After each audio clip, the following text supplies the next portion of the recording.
Qualcomm Stadium is costing the city $10.8 million annually. We wanted to know if that was the best use of city money. So we put San Diego City Councilwoman Donna Frye, whose district includes Qualcomm Stadium, on the record. And here's what she had to say.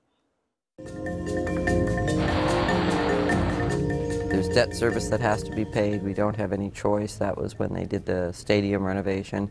And then in 2004, there was a very, very bad decision to get rid of the, quote, ticket guarantee. The cost to do that was extremely high. And in fact, now what you're seeing is that the general fund is essentially having to help subsidize the chargers. So it's a bad deal all the way around, but we're stuck with it right now. Until the Chargers make a decision on what they want to do, if they want to stay at the stadium or not, I think it's going to be very, very difficult to really come up with a final solution. John, why should the city continue to pay $10 million to keep Qualcomm Stadium going?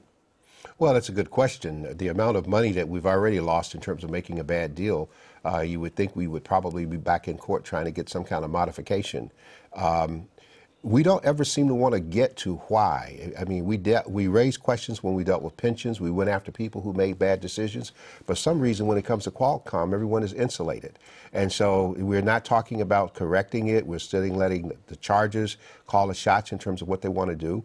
And I think with this budget crisis that we're in, people are going to become even more concerned about this money. They might push to cut it off. And then there's a question of what will happen here if the city moves toward no longer doing the debt service or making up the difference. You know, but the question is whether Qualcomm sort of brings to the city of San Diego some added value, maybe a value that we can't quite point our fingers to.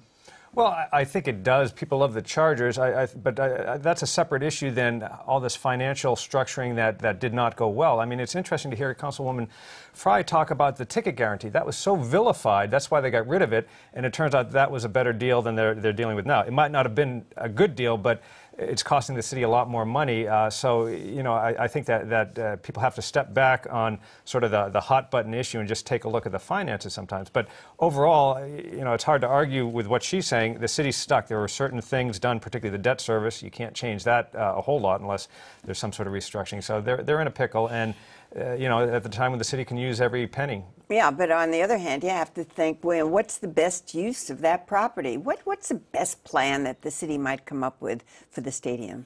Well, you know, some people suggest that we might sell the property, we might tear it down, redevelop it, whatever. Let's not forget that when the decision was made to move the Padres to Petco Park and build that property, that took revenue away from Qualcomm.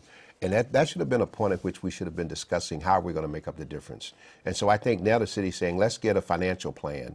Let's get a plan that shows what we're going to do to offset the losses. And short of that plan including the selling of the property or the leveling it and reconstruction of something there, we're going to have a problem for quite some time. Well, thank you very much, John Warren. Thank you, Michael Smolens.